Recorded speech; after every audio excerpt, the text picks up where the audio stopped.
All right. We're back on. We're back on. Can you hear me now? Mic check, mic check. Mic check, mic check. Check 1, 2. Now, What's I up, definitely, Trader family? Yeah, what's up, Trader family? You know who that is?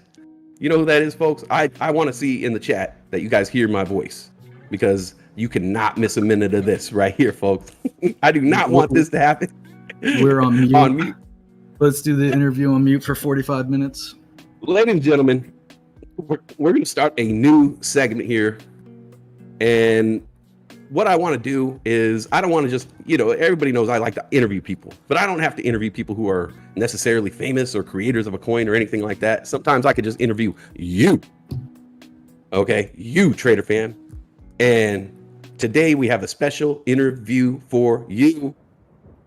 My man right here, not Grimace, Grimace X. Go ahead and say hi to the people, man. This is Grimace, ladies and gentlemen. Grimace X 1.0. How you doing, everybody? Trader family. Trader fam. Say what's up to the man. All kinds of people out there. Reefer Fish, MIA, Adrenocide. Yeah. Everybody. That's Grimace. Yo, that's Grimace. It's Grimace.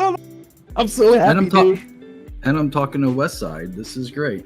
Dude, I got the biggest cheesy grin on my face right now. Like, Alberto, I see you out there.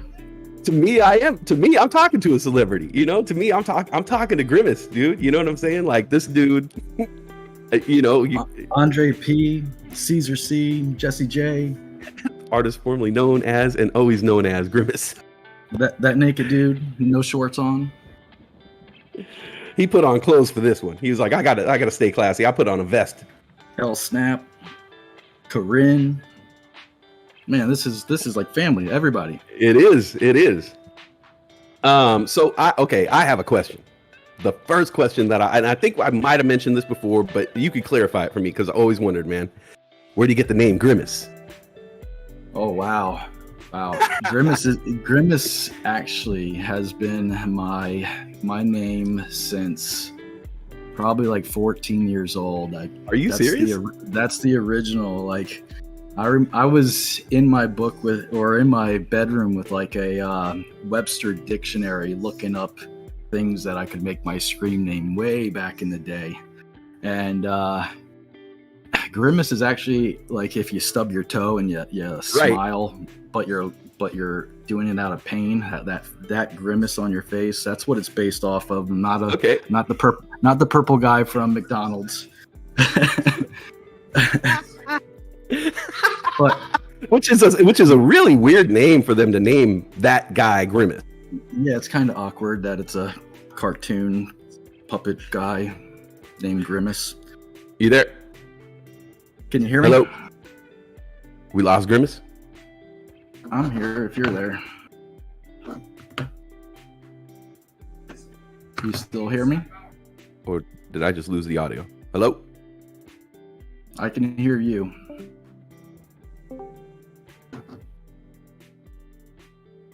I got you. My bad. That was on my end. Sorry. Awesome. So that's a weird name for them to name that character Grimace, because it is a painful smile in a way, right? Yeah, for a kid's meal. For a kid's meal. What's in the chicken nuggets?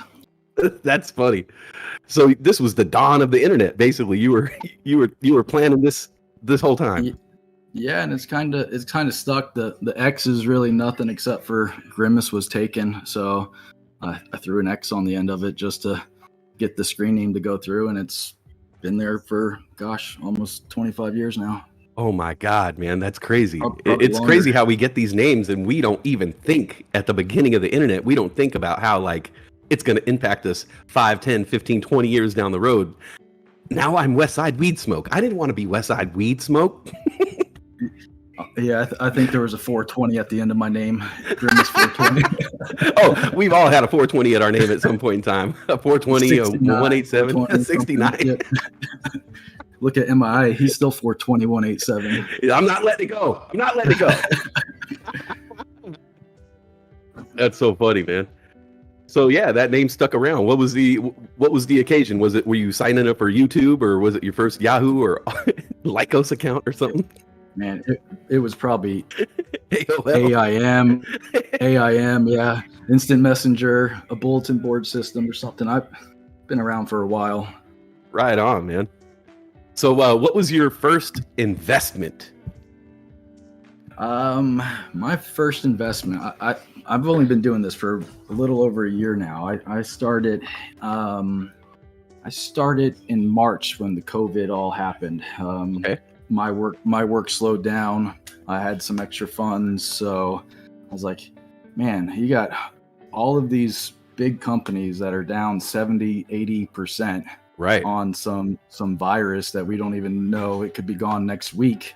So I saw it as a buying opportunity. Smart. And I went heavy on Carnival Cruise Lines and airlines and oil and all kinds of stuff. And I'm still working off my initial investment that I put in last March. I've never deposited again since then. And Nice. Kinda Playing with that house money. Snowballed it into what it is now. And like it took until January of this year, the AMC pop, before it really snowballed into something massive. And now I'm at the point where I'm pretty much a day trader. Have you actually do you actually have the money in your account to day trade, like unlimited day trades now? Oh yeah. Oh god. Oh, yeah. cool, man. Yeah, because I see you making these moves now. You're just like in and out, in and out, in and out, and Yeah. that's awesome, man. Yeah, I definitely don't agree with that whole day trading rule. It's basically a rule that affects only retail investors. It's Right. kind of messed up. Oh, I was But- explaining it to my dad last night. I was just like, if we could, anybody off the street can just become a day trader. If you knew what you were doing, you could just sit there and scalp all day if you had unlimited day trades. But can't let us have that because there'd be too many millionaires. Yeah, I do. I do think that the retail traders need the ability to trade as much. I mean, just to get out of something. Like you freeze your account trying to get out of positions. Right. I don't understand how that really benefits anybody. Well, they say, especially with the things that they were talking about, Robinhood and the things that were put in place to protect the retail trader. But if they really want to protect the retail trader, they would make it, maybe we get 3 day trades on a profit, but we should have unlimited exit trades, Right. if they really want to protect us from losing all of our money, but that was never brought up. So yeah, obviously they want to keep us kind of, low. I think the whole market is kind of corrupt in the way it works. Right. And that's kind of why we're all in this, is we're fighting back slowly but surely. That's and we why I'm spread such that a knowledge. big supporter of the movement. And so you started buying AMC at the beginning of the year? I bought January 27th was my first AMC, and I went big. Yeah, And, really? Like I had funds built up from my purchases over the year, my Bed Bath and Beyond and stuff paid off. So I went heavy into AMC on the 27th, like deep, really deep. And I think my average prices were $16, $19 on different platforms. Okay. And then it goes down to $7, $8 for a couple months. Right. I was hurting really bad. So instead of selling for a loss, you held and added to your position at a lower price? Slowly averaged down. I got it down to like $12. Cool. I think, let me see what my actual average price is. I've gone up since then. It looks like I'm at $13.67 now, my average cost. Hey, but I'm holding awesome. Well over 2,000 shares though. I mean, your average cost being at $13, it's $56 right now. That's insane. Oh, yeah. That's insane gains, man. I would love to see 65 again. That would be great. But oh yeah. I'm looking at 300 and. Oh, did I say 65? I meant 56. 600 and 310% gains on my stocks alone. So that pays off all my vehicles. That's awesome. That's awesome, man. I mean, people have these payments and whether it's a student loan or a car loan, and these loans just hang around them like this black cloud for years and years and years.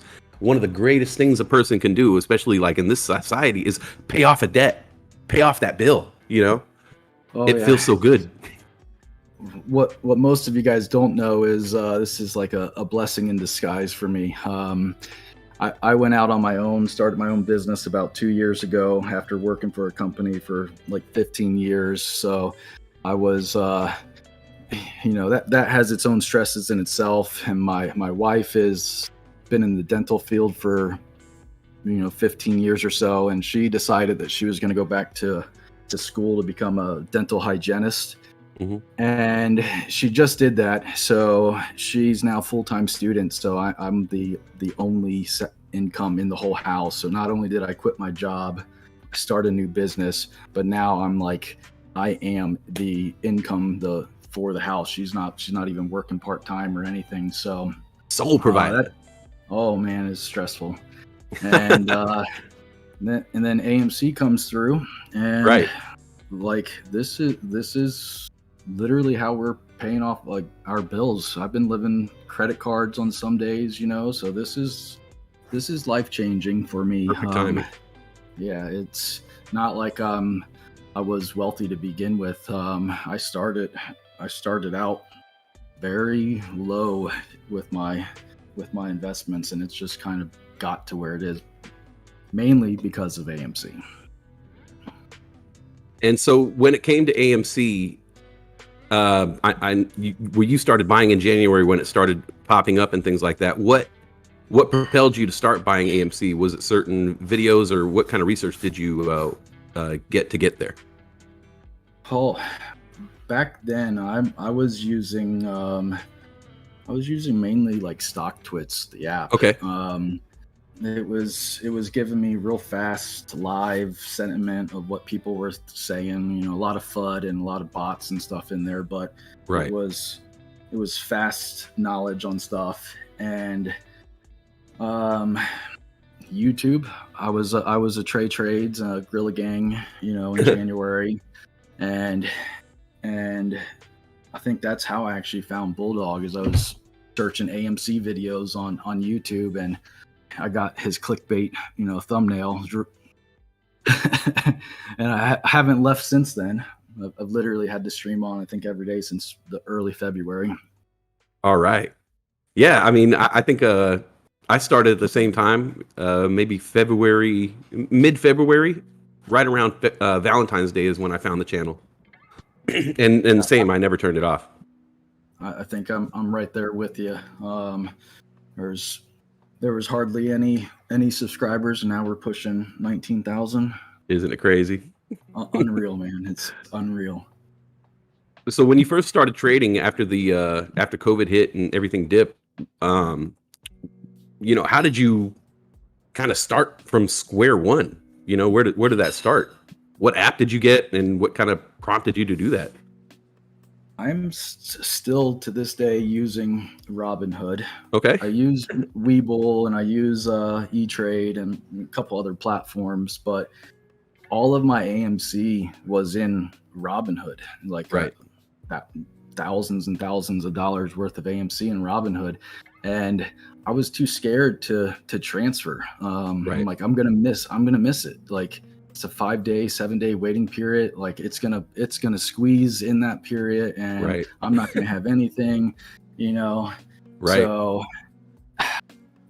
I just haven't switched. I've opened up new positions in Webull, and I've used E-Trade. That was my first trading platform. I used that for over-the-counter stuff and everything. But the simplicity of Robinhood for buying and selling, it's just, to me, it's the best, easiest one for me to use on my phone.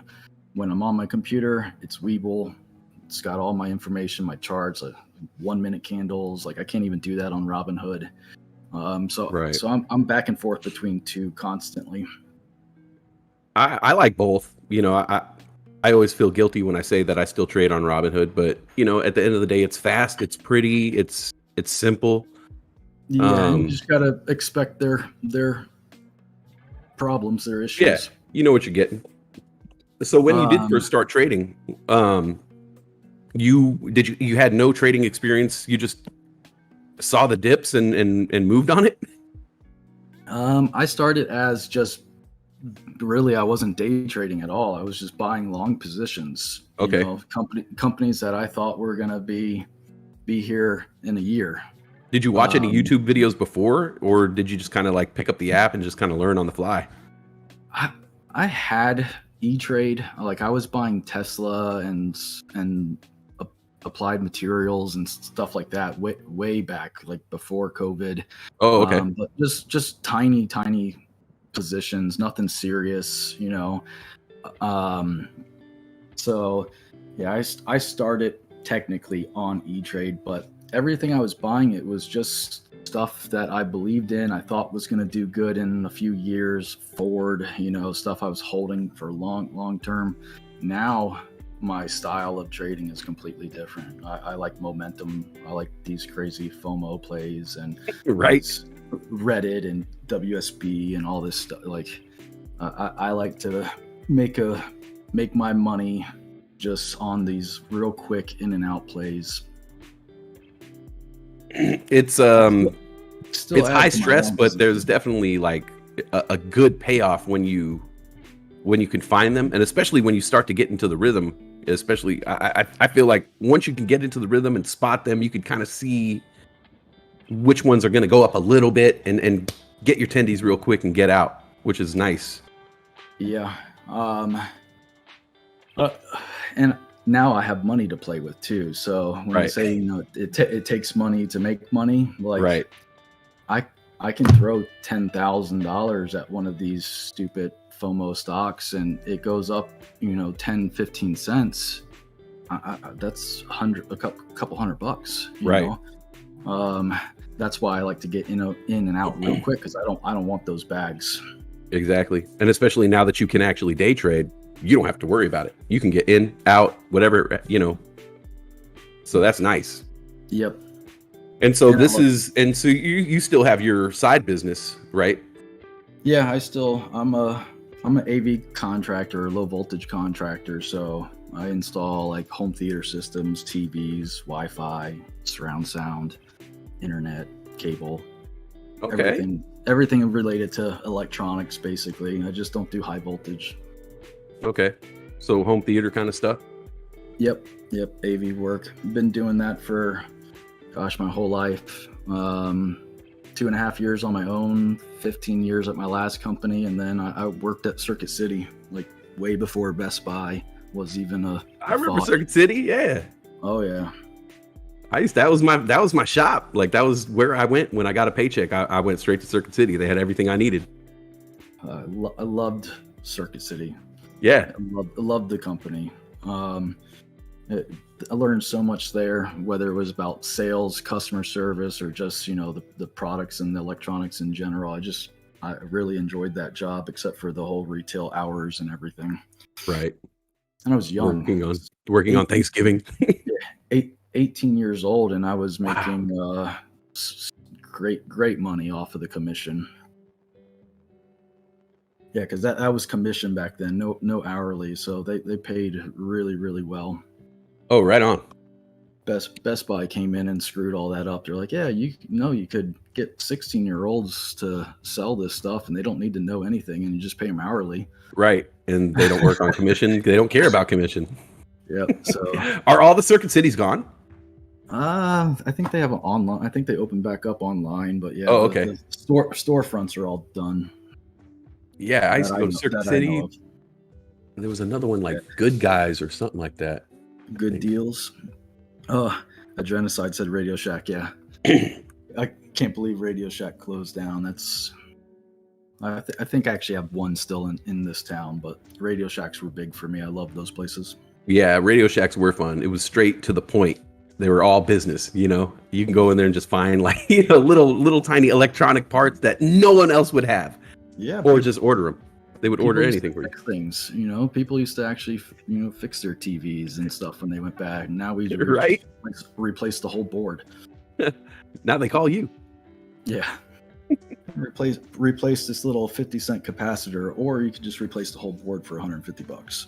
You know, when it comes to audio visual and things like that, what is like the setup? Like, what is the setup for the future now? Because we're everything's like cordless and wireless and everything like that now. Now we're going away from having discs, and you know, there's no more videotapes or anything like that. Like, what is the primo setup? If somebody was going to take their AMC Moon money and they were going to have this setup that was going to last them into the future, what would they get? What would you suggest that they get?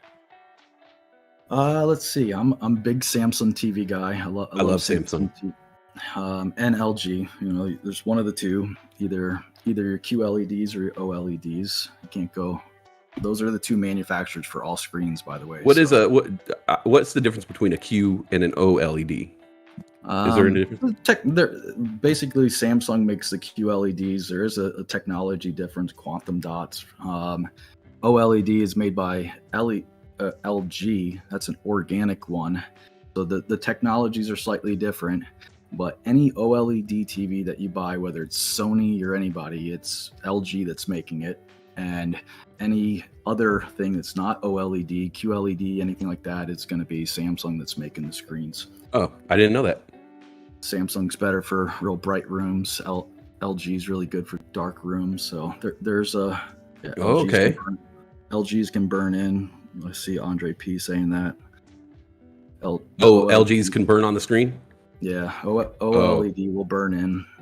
So since I'm in Florida, Samsung is like my go-to. We have like bright rooms, sliders, you know. So Samsung's my favorite there. All right. I do a lot of Sonos and Denon and a lot of high-end equipment. Universal remote controls. I'm trying to because I want to set up something, but I guess like, what can I use to like stream audio? I'm sorry. Hisense. Yeah, Bulldog. What can I use for like? Should I go through my smart TV to have everything streaming, or is there like some kind of, I don't know, NVIDIA box or something like that I could use for? I kind of want everything in one place with the apps and the streaming and things like that. But I don't, man. I start to do my research and I just get so lost. I'm Apple TV. I love Apple TV. Yeah, it's my favorite streamer. The Okay. NVIDIA Shield's nice if you're, Bulldog or Lindsay that have the Samsung phones, but I'm an Apple phone, Apple iOS, Okay. Mac computers, Apple TV. I sell it. Like 95% of my customers are going to be Apple users. Okay. Like literally 95. Very few people that I work with have Samsungs anymore. So Apple TV is like my hub for everything. You can do anything you want on it. And the graphics and everything, Apple wins. All their movies are HDR and 4K and Dolby Vision. Okay. All right. That's great. That's a good suggestion. I will go with it now. Oh, Duolingo just got released. Hold on one second. Apple takes a cut of super chats.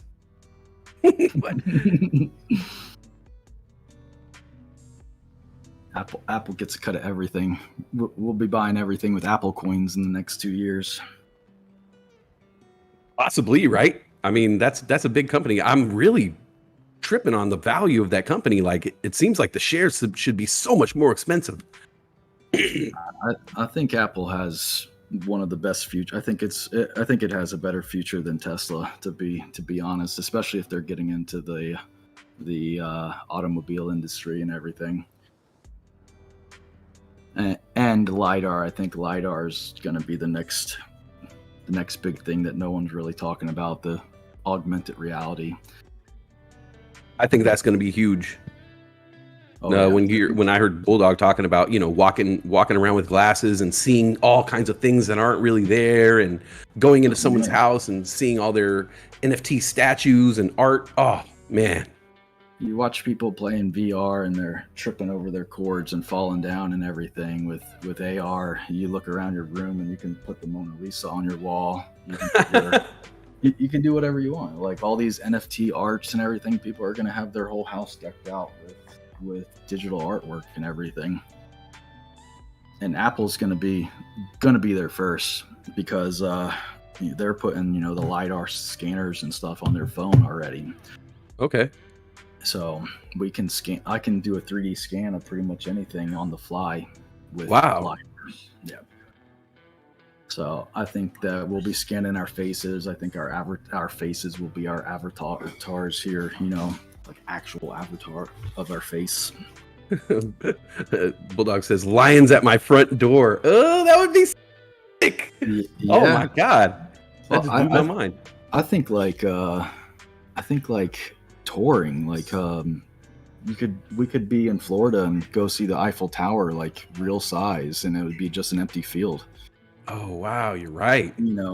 Like it's pretty neat, the possibilities that they're going to be able to pull off with that. So I think AR is going to be big for Apple. I think the automobile industry is going to be real big for Apple, and their customer support is like the highest of any company out there. So 95 plus happy customers. So are you invested in Apple? Yeah, Apple's one of my long-term stocks. Whenever I have extra buying power, I'll throw some money at Apple. I actually had reoccurring investments turned on for Apple, so just bought $2 to $5 of Apple every single day. Slowly build the position, and you don't miss $2 or $5 every day. And shares of Apple now getting a pop because Grimace said that. Good, I have calls. I have long calls on Apple. Yeah, Apple Car. I'm all the way. Apple Car is good. Oh, Gold Crab Bando says, I'll have Tupac before me in my living room. Yo, that's a great idea. It's coming. I'm telling you, it's coming. Most people can't comprehend just what AR could do. And that's the hard part, is like the actual comprehension of what it can do. You have to have an amazing, like creative mind to even go there. Like when I hear everybody talking about it, it's always new ideas to me. Like the thing with the lions at the door. I'm like, oh wow, I never even thought about that. But yeah, like. Yeah, Nirvana Live, hell yeah. Nirvana Live! Oh my God, dude. So yeah, like it's as far as your creativity can take you. Your imagination is the limit. For sure. Imagine like Universal Studios and Disney, like seeing King Kong come at you and everything. It's gonna be crazy. Oh man. All right. I like that. That's a good idea. But you're still completely aware of your surroundings. You can still see everything that's going on. Like you're not tripping over your feet. Exactly. You're not like walking off a ledge. I like that idea. Yeah, I've been looking at Apple for a while. I'm not personally invested because me, I'm just trying to fundraise right now. So all these momentum plays and all these FOMO plays, these are all just so I could get the money in my account so I could actually start to day trade. And then when I get to that point, I could start to take my profits and put them into these long-term holds, like Apple, Tesla, Amazon, the blue chips, the big dogs. GM, Ford, all those guys, yeah. Right. And just establish those positions in those. But right now, yeah, I'm doing what you're doing, is basically looking for the momentum plays and just trying to take my money off the top and move on. Tiny boxes, I see you out there. Hello. Yeah, my wife Crystal Riggs is in the chat. She's lurking somewhere. Oh, she is? Yeah.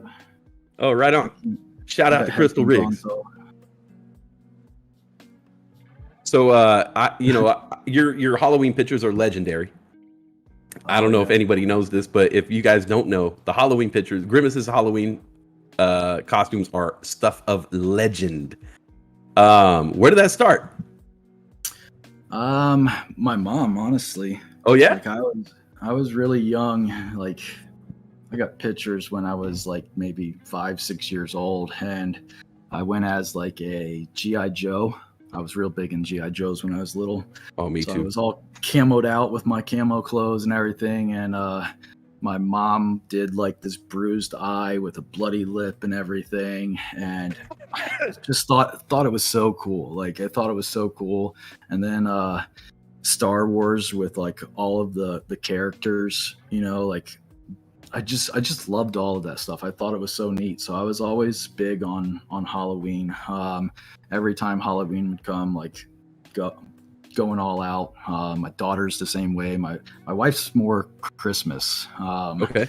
So I get to go crazy on Halloween. She likes to go all out on Christmas. I do, but the last few years I've been doing like these haunted houses, not haunted houses open to the public, but haunted houses for our friends in our neighborhood and everything. Like deck the whole house out from the garage all the way through the kitchen. But when I say decked out, I start in like September, August. It consumes me. I love it.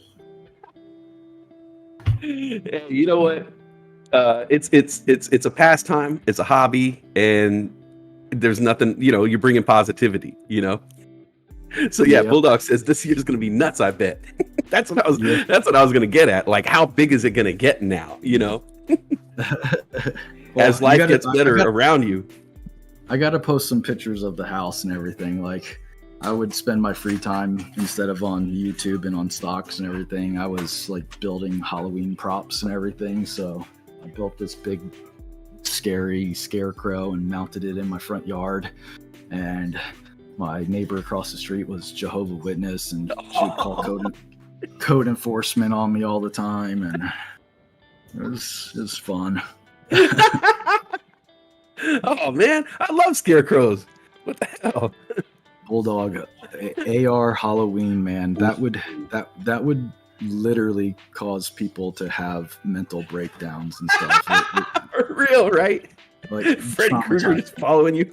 Traumatizing for life. Oh, we will make certain of that.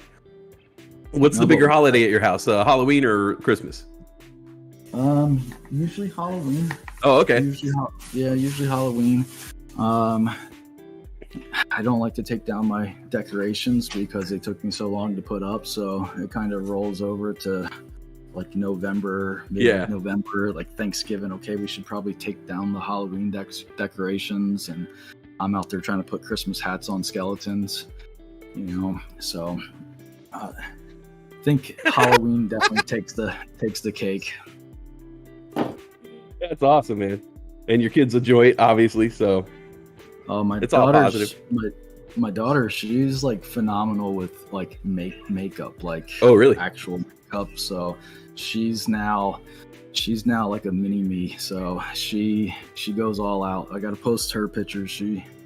She won't let me do her makeup anymore. She does it all herself. And I think she might have me beat when it comes to that. How old, if you don't mind me asking? She's 21. Oh, okay. Oh, well, I found I had a conversation about somebody. Young women these days can do their makeup really well because of YouTube. Whereas, when we were growing up, girls had this thing called the awkward phase of makeup, where they didn't know how to put on their makeup, and it took years for them to, get out of this awkward phase. Women don't have that anymore. They go straight from not wearing makeup to having professional makeup. Yep. That's why that Cody stock's going crazy. Exactly. As soon as I saw that they were going to get the Kylie Cosmetics back, I was like, oh, that's a buy right there. And people who don't know, they'll just see that as they don't understand that news. But if you see, oh, Cody's going to start selling Kylie Cosmetics, and if you have young women in your life, you're like, oh, that's a buy right there. That is a buy. It's all really branded for those kids too. Like my daughter was like 15 years old, and she's like Morphe makeup, and we need Jeffree Star and Kat Von D and all. Like Right. They know all these brands, like it's embedded into them. It's Right. crazy. Whereas, like, people of our age, we never even hear of those brands. So they are literally focusing their advertising on this one group, and they know exactly how to get them. And it works. Yeah. No makeup for me at Genocide unless it's Halloween. Yeah, I mean, just those pictures, some of those costumes is just the stuff of legend, man. The stuff of legend. And it's just fun to watch, just because I think as people, we naturally like to see other people have fun, Hey, and so you can't grow up all the way. You Right. still got to do things that you enjoy. I'll probably do Halloween even when I'm, well into my 80s and stuff. I'll still dress up. I'll dress up as a young person. Dress up like a young dude. You should do Benjamin Button.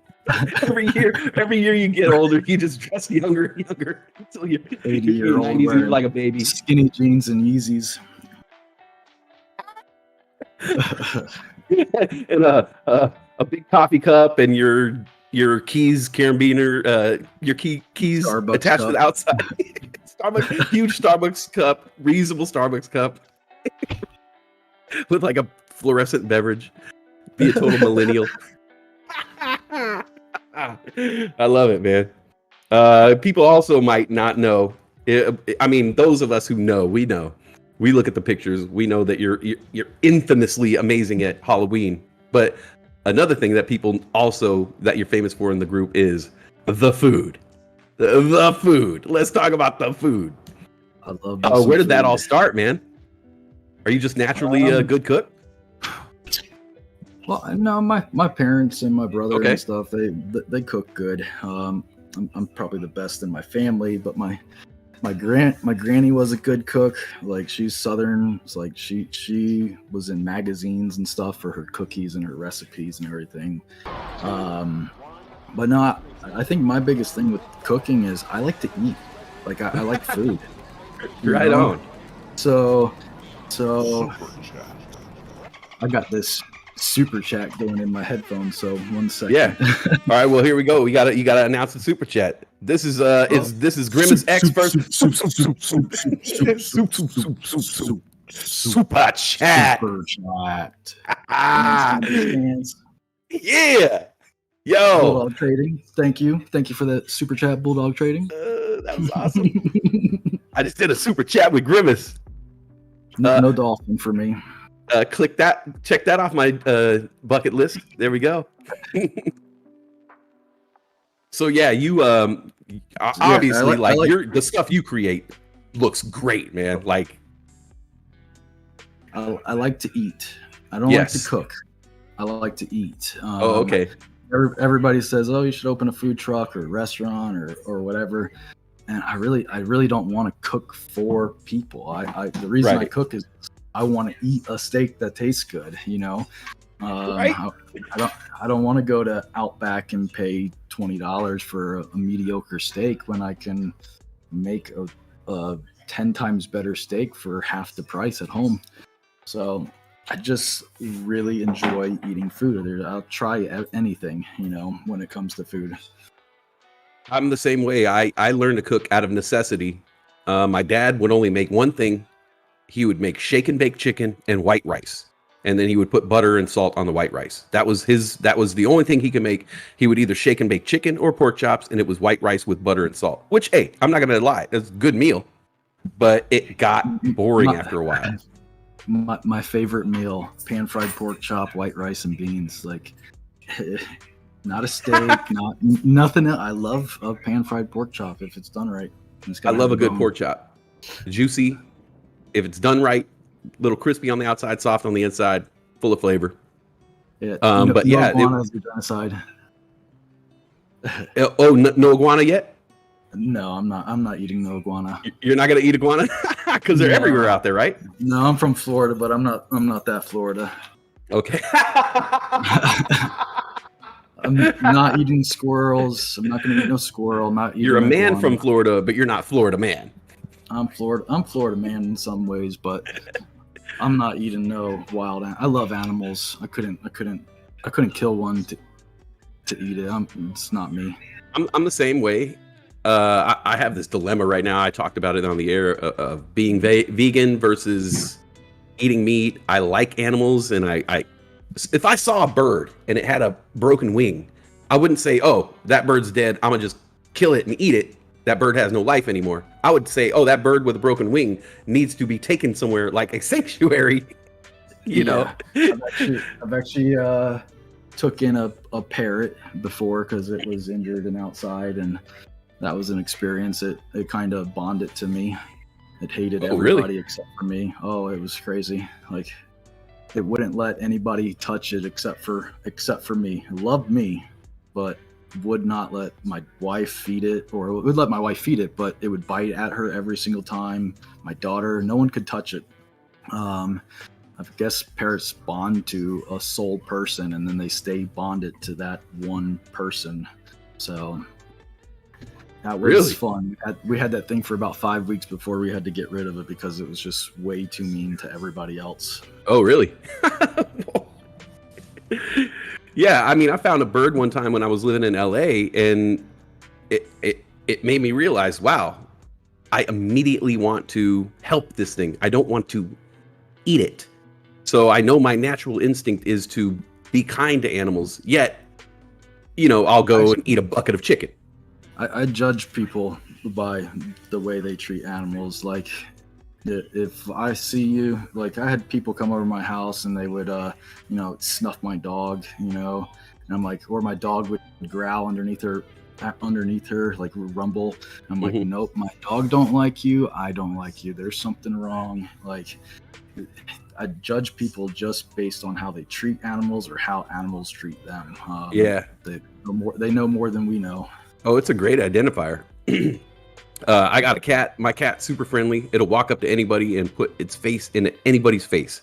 But if it doesn't do that to you, there's something about you that cat will not go in you. You know what I'm saying? You got the stink of death on you, boy. And Corinne, I wear V. Saint Laurent. And, see, I knew it was something nice. V. Saint Laurent and diesel fuel. I like them both. She was like, "We have to know. Gotta know what he smells like." I was for real though a Drakkar whenever I was in high school. I rocked it. My dad wore it in Old Spice, so I would go in there and sneak his Drakkar out of the medicine cabinet whenever I was young. For me, like when I was younger, the bottles, like a cool bottle, really went a long way. And when I was thinking about it, the colognes I liked back in the day were Drakkar, black bottle, Aspen, green bottle, Cool Water, blue bottle, and then Joop, which was like a bright red bottle. And it was like those were the bottles I had. I didn't really mess with. And if it was like in a clear bottle, with a yellow, it could have been Eternity, and I would have been like, nope, boring bottle. Eternity and Tommy Hilfiger. Right. Boring bottles, Escape boring bottles. I want the matte black Drakkar bottle, man. Drakkar Noir. It did smell good though. Polo Sport, yeah. Polo Sport. Have a good day, sister. My sister's taking it. So you were let's see. I mean, you're a pretty young man. we always remark about the fact that you're a young dude. Like, you do not look like you should have a kid who's 21 years old. That's insane to me. That's absolutely insane. I'm under 40 still. Not much time left, but I'm still under 40. Me and my wife met each other in high school. She was like she was a sophomore or freshman in high school. I was a junior. And we pretty much had a baby immediately. So we've been together ever since, 22 years now. Last couple weeks ago, we celebrated 15 years married, 22 years together. Awesome. But yeah, we were high schoolers. We were babies with babies. We were both in school with a newborn. It was challenging to say the least. My father's made it work. A Southern Baptist. I'm a Southern Baptist preacher, Sunday school teacher, deacon. So Me being 17 years old with a baby, that didn't go over so hot in my household. So yeah, we actually Did you have to go get married right away to kind of calm everybody down? No, I moved out. Oh, okay. This works, dude. I repented for a little bit, and we finally came back around after a couple of years, and they took us in and everything for a couple months while we got a new house and everything. But no, at first it didn't go over very good. Yeah, at all. Everything is cool now. Yeah, everything's great now. Oh, of course. Yeah. I mean, they wouldn't change it for the world. They're great grandparents. And they got great grandchildren now. You got 2 kids? Nope, just one. Oh, just one. Oh, okay. Yep. We started so young. By the time we were able to even get married, she was our flower girl. She was 7 years old when we got married. Awesome. And we're still young. Like, we're in our early 20s, getting married. So people are like, oh, when are you going to have another one? I'm like, I can't really afford the one that I have, like we started young, everybody else is going out clubbing and stuff like that. And we're changing diapers. Right. So by the time we were like financially stable enough that we could justify having another kid, it's like my daughter's like, no way in hell you're not having another kid. I won't be nice to it. They would be like 9-10 years apart. I'd have to go take everything over again. So no, basically the eldest just immediately becomes a diaper changer and a feeder and a bather at that point. Yeah, they won't connect. They won't be in the same school. They right. So we said, we'll be like 36 years old whenever she's 18, and we'll still be young. Like, we'll still be able to go out and do stuff and everything. So it worked out for the best. Like, our daughter's actually our best friend. Like, she hangs out with us. She enjoys us. I can have a drink with my daughter now. So we are still like connected. Like, I'm still on her level. Like, I'm not a 60-year-old father with a teenager. Exactly. I'm completely lost and don't understand everything. Like, no, I get it. I understand the electronics and stuff that most of these parents are like, I can't keep up with Snapchats and TikToks and all these things. So it's good. I don't think I would want to go back and do it any different. I think that having it young and being able to pull it off was the greatest thing that we've ever done. Really, like, I know it wasn't planned, but like, it went perfectly to plan, Yeah. My dad was a pretty young father too, and by the time I reached my 20s, he was able to transition from father to friend in a freaking heartbeat, and it was awesome. We didn't miss a beat.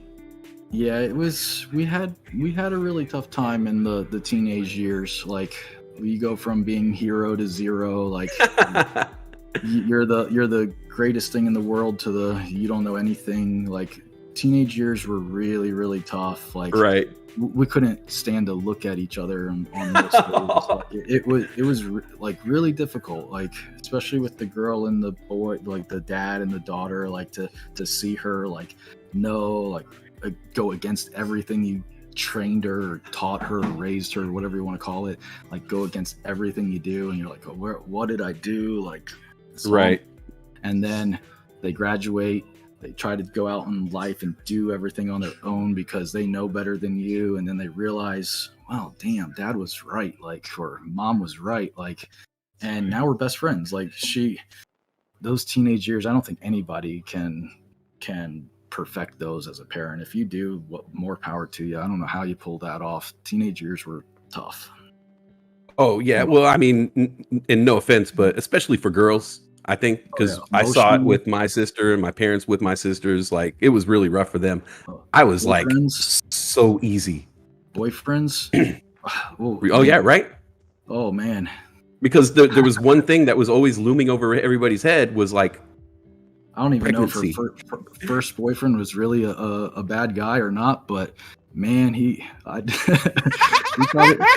probably didn't want to come across me. Hey, I'm the same way, and my sisters know I'm tough on the new boyfriend. Oh yeah. My sister I live with, Ayla, she will not bring a man around me. She already knows. She knows this guy they better be like a step before marriage before she brings them into my life, because she doesn't want to bring them around me because I'm not a negative person, but I'm very stern. I let the people know, like, if you're going to mess around my sister, you're going to have to deal with me. And this is me in a good mood. So, It's funny 'cause my daughter's got a boyfriend a little over a year now, but when I first met him, she's like, "Oh my God, I'm so nervous. Like, he's nervous. Like, he's gonna meet dad. Like, how's it gonna go?" And she's like, "Whatever you do, make sure you shake his hand, look him in his eyes, like." Because her last boyfriend, he couldn't look at me, he wouldn't talk, he wouldn't shake my hand, he wouldn't, like, I don't know, I got a weird vibe about him. So the new kid, he's like, comes up to me and he's like, "Hey, look at me in the eyes," and sticks his hand out, and I'm like, "No, it's COVID. Like, I'm not shaking your hand."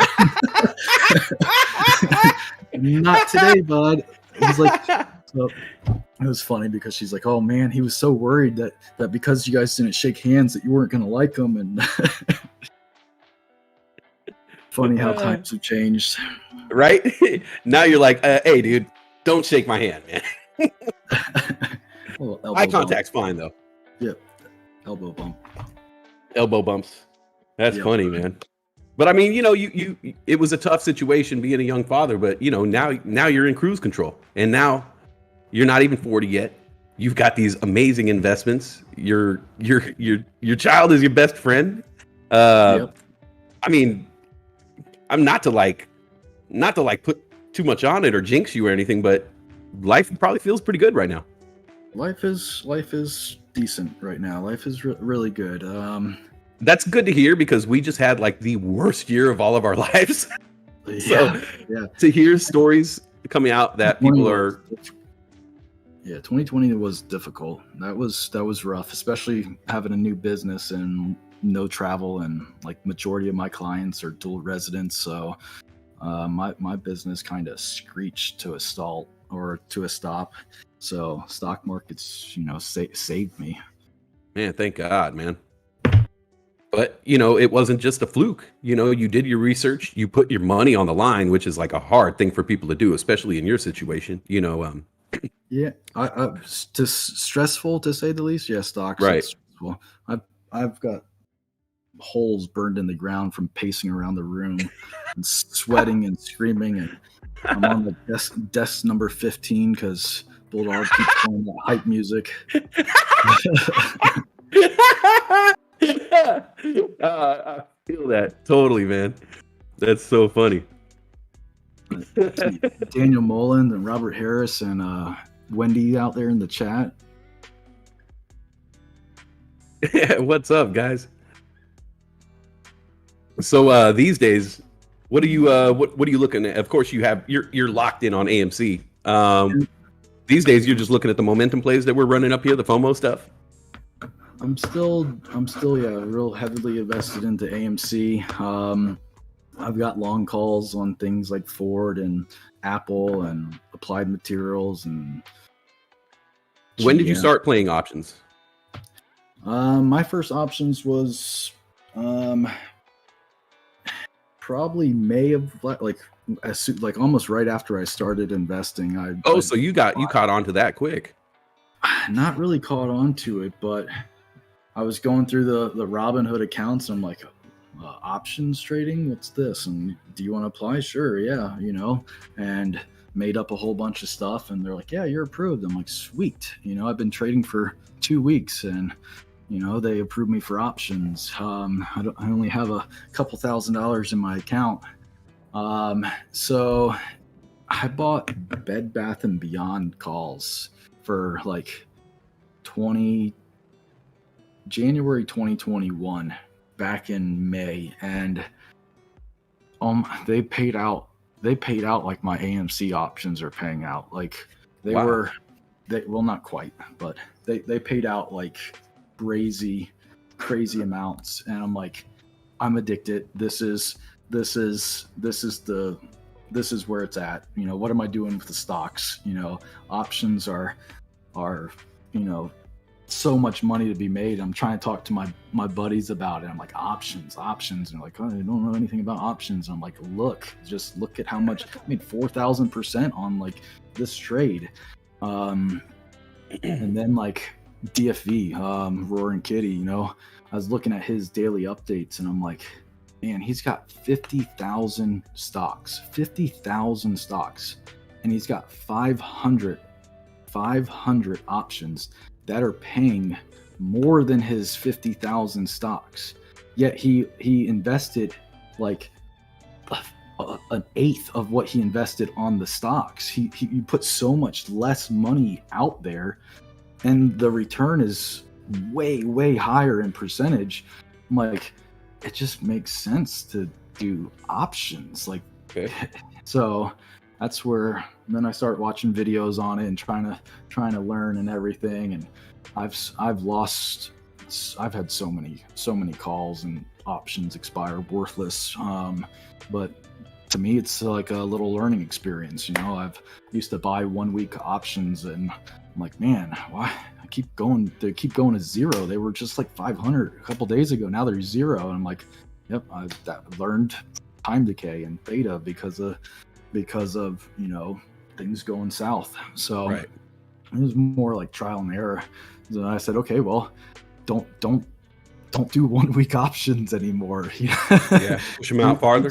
Yeah, and then I was like, let me time options for like earnings reports. You know, they got earnings. They always do it on, you know, March 21st. You know, let me buy options for March 21st, and then it goes to crap on earnings. You know, like great news, and then the stock goes down and you lose all your money on your options. You're like, well, that was a terrible idea. And then the following Monday, the stock doubles in price. Right. So I'm like, oh, okay, well, always give yourself an extra week longer than the date that you are expecting it to pop. I don't know. It's just trial and error. What's the best time frame for options? I like to buy whenever it's consolidating, when it's not moving much. If I think it's going to happen, or I buy them on dips if I'm going to get in and out real quick. I'll watch these 1 minute charts. Look at that AMC dip right there. If it were to dip down to 54, I might buy a $54 option and sell it in 20 minutes at 55. You make money really fast, and you can make 10% in a couple minutes there. Everybody's talking about options now, man. I got to get on it. I'm so close. So close to. Options aren't too bad if you don't overthink them. Yes, the Greeks and stuff can make people confused, and volatility and all that stuff. But watch the basics. Like there's a YouTube options videos, like this guy talking like how to do it on Robinhood. It's real beginner, but it makes you understand the what you're doing. I mean, you're just saying, hey, I think it's going to be this price by this date. And I don't like to go crazy. Like, I don't do stuff that's way up there, like AMC $140 calls. Like I wouldn't touch those unless I knew that the squeeze was happening next week. I like to stay like right at the price. Like if I was doing Apple call, Apple's what, 136 or something, 135 right now. Yeah. I would do a 136 or 140 call for a year from now on Apple. Okay. I'm pretty much guaranteed money. Like if you look at a 1 year chart on Apple, it doesn't go down. Like it's always climbing up. So the problem with that is when you go out so far, it's so expensive. Right. So people are like, oh well, I'll do a $200 call. Then it's only half the price. You're probably going to lose all the money that you did. But if you would have did it for the lower one, yeah, it's expensive, but you're almost guaranteed that you're going to make money. Once again, it takes money to make money. It does on Apple. Like, I mean, there's obviously stocks out there that are under $20 that have options on them that are solid companies. Like these whole MRIN and CPOPs, and I would never buy an option on those unless I was going to be selling it like almost as soon as I bought it. I wouldn't Right. be long options on those crazy volatile. Yeah, because these things don't move right. These right. But Tesla, when Tesla went below 600, oh yeah, I would be buying Tesla $600 calls. That's a no-brainer. It's going back up. Right. You know, Apple, if it goes down, I'm gonna buy either shares or options on it because it's going back up. It's like those stocks don't go down. They might go down for a day or two, but they go up after the next week. Like they're like steady climbers. This has probably been the worst 3 months for Apple in its history, but perfect for buyers. yeah. The stocks I like to buy long calls on are the ones where if you look at the 5-year chart, it looks like a 45-degree angle going up, you know. Right. Like steady climbing up. If you can afford the long ones on there's a lot of money to be made there. I'm there. I'm so close. I'm like 2 videos away from making my first option play. It's gonna happen. It's gonna happen within the next couple weeks. I feel it. It's gonna happen this month for sure. I will call that right now. Give yourself a month. Give yourself a month on an expiration date. Don't do anything less than a month on your first one. Okay. The theta will eat you alive. You'll hate options forever. Give yourself a month. You know, do it on something that is not Tesla. Like Tesla, the options are so expensive because of the share price. Like, do it on something that you think is a decent company. Stay close to the current share price and give yourself some expiration. You'll learn a little bit about options just by doing that. I might do like a Neo or something. I've been following Neo for a while. I like them. Bulldog says, am I bullish or bearish on Amazon? Ooh. That's tough because Amazon made money during the COVID. You know, they skyrocket. People have been at home buying off of Amazon, you know, this whole time. So right. They didn't dip. They went up. So now that people and everything's opening back up, does that mean that they're gonna see a dip here? I don't know, but if you look at their 5-year chart, it's a 45-degree incline. So I would say that as long as you're going far out, then I would be bullish on it. In the immediate here, probably be a little bearish on it. I can't do anything with Amazon with options though, because it's a $3,500 stock. Oof, crazy. Yeah. Options. How about Disney? $30,000. I like Disney. I don't see Disney going anywhere. Like down. I think it's going up. Is Donut released? They're getting into you know, streaming services and stuff. They're not standing still. They might not have the parks open full blast, but they still have other sources of revenue. And when those parks open up and that channel, man, they're doing big things over there. Yeah, Donut is open. 1666. 1669. And again, I think Disney goes back into a whole AR play. Like, I think Disney is going to be one of the main companies that take advantage of AR. Like, it's a new form of entertainment. And thrill parks or theme parks, I mean, that's what they are. They're thrill themes. Like, AR does both of those. So that's why I like MViz and these LiDAR plays. I think that's going to be huge, really big stuff, whether it's automotive or, you know, through our phones or whatever. I think LiDAR is huge. Big time. I think all these LiDAR plays, all these stocks that we see, they are so on sale right now. They are so on sale. Let's get heisty in the chat. Oh, we're getting heisty. All right. Run this heist right quick. Yeah, I try to talk to my friends about the LiDAR and that stuff. I really do think that that's big. I think Apple might release AR glasses here in the next year. I think that's going to be their next major product that they come out with Right. before a car. Definitely. And that's going to launch their stock price through the roof. And then when the car comes, I think the Apple stock is just going to be ridiculously priced, I believe.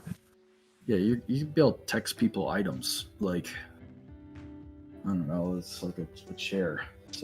Your wife's at the store and she's like, hey, you like this chair? And she points her phone at it and does like a little 3D scan in like 5 seconds, and she sends it to you via text message, and you open it up and you got that chair like AR in front of you in your living room. Oh, and you could see what it looks like. Oh my God, that's amazing. There's so much that our minds just don't comprehend just how much AR can change the way we do things. That would make furniture buying with my sister so much easier. Ugly girlfriend, you can just like Megan Fox her face or something. My girlfriend like, hey, why don't you ever take those glasses off? Glasses off. You always wear your glasses. Sleeping with your glasses on. So I can see you better. Oh man, that's so much funny, man. No, and oh my God.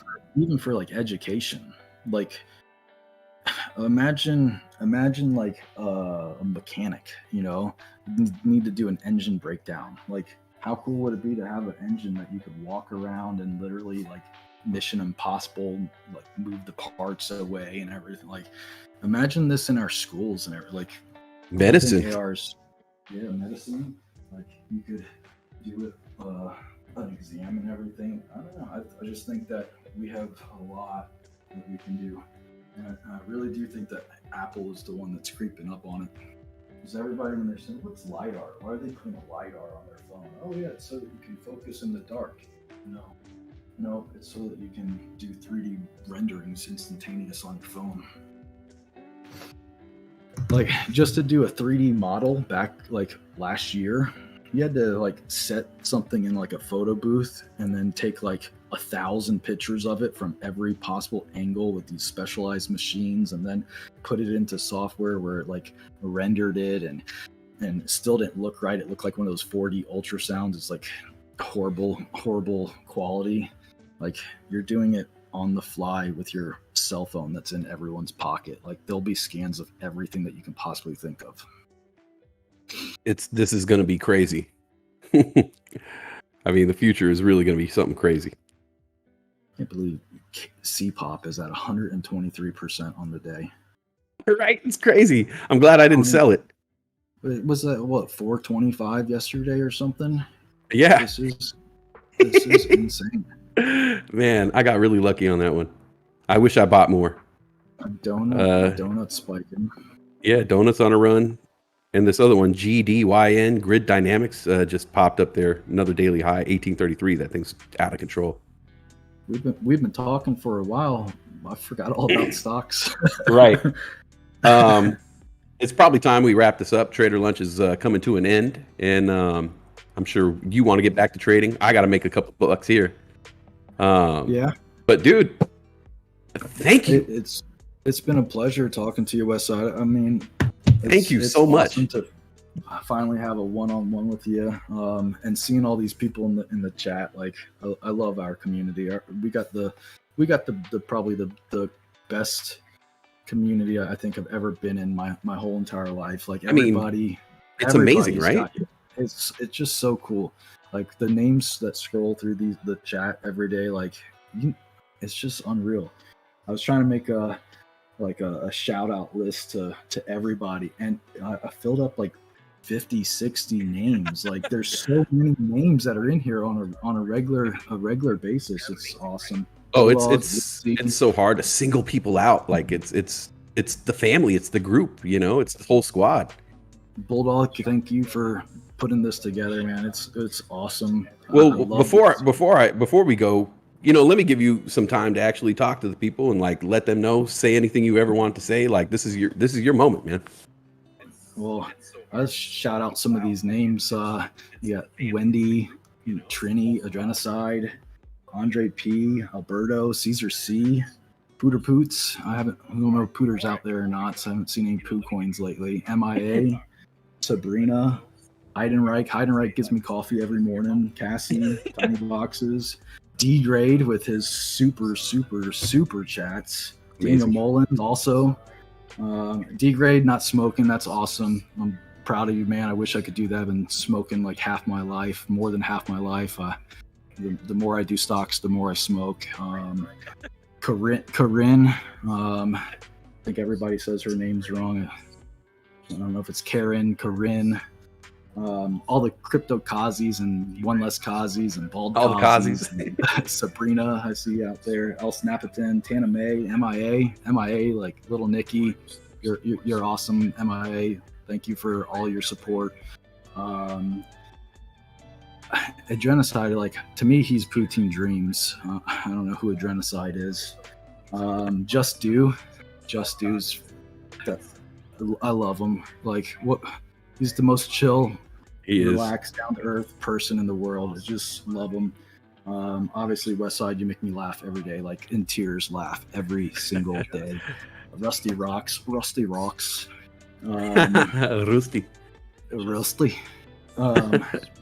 Lindsay and Bulldog, obviously. Cheryl ain't selling. I see you out there.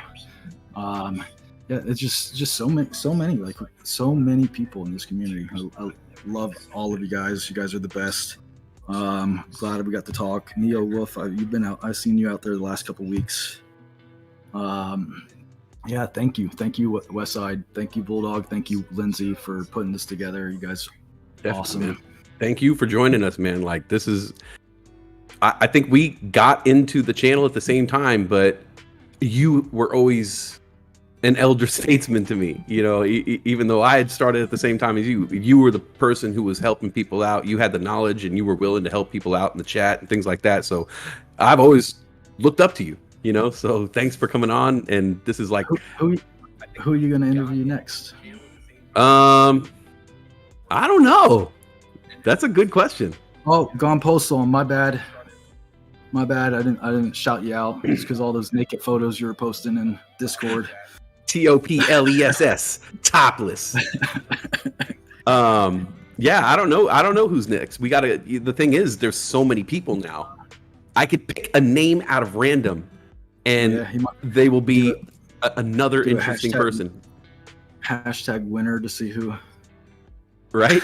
I mean, we're basically gonna start doing this more often and give more people a chance to have a voice on this network. I'm gonna want to interview Bulldog and Lindsay, Crypto, Tana, all the hosts are gonna get interviewed at some point in time. We're still reaching out to celebrities, so we're gonna be doing a lot more of this. So who knows what's gonna awesome. Be next. Anything you want to say to any of your friends or family who might be listening out there? No, just my wife. She's probably still listening to me. Shout her out. That's Crystal Riggs. She's my love. She's my baby love. 22 years, 15 years together. We're married. She's my rock. Like, there's nothing that I look forward to more than just spending time with her every day. Like, we grow closer every single day. We're not getting any farther apart. I don't know. I think it's actual true love there from first sight. So thank her for my support and putting up with me on my stressful days and being my rock there. She supports me with everything. Thank you, Crystal. Honestly, I couldn't think. She actually told me to tell Bulldog and everything, thank you, because of the family game nights. Like, she got to take a part of those and everything. She's like, that's so fun. So she got to play fibbage and stuff with us. That was a lot of fun. Yeah, dope that the family could be involved and things like that. And we want the family to be involved. Like, that's just makes it really is a family. We're not lying when we say Bulldog Trader fam, That was lovely, man. I couldn't think of a better way to end any interview of all time than what you just said about your wife. And those are the kind of words that are going to keep all of us kind of inspired for the whole day, man. Westside, thank you. I appreciate you Grimace, having me on. thank you. Good talking to you. If I could Really shake your enjoyed hand through the air, I would. Hey, you Hugs, get one of bro these. hug. You know what that is? That's a thumbs up, Westside. Just for you. Grimace, job, right back Westside. at you. Good job, Grimace. Hey, thank you so much, man. I love you, man. I love you so much, man. And I can't wait to. We've only known each other for a while, and I'm gonna know you my whole life, man. So I look forward to years and years of friendship. Awesome. All right, brother. Enjoy your day, man. See ya. Later, man. Bye, Trader fam. Ladies and gentlemen, that was Grimace X. And I am overcome with joy. So much so that I am freaking speechless. So I'm going to take a break and I will be back and we'll start our normal routine. Thanks, Grimace. Thanks, Crystal. Much love.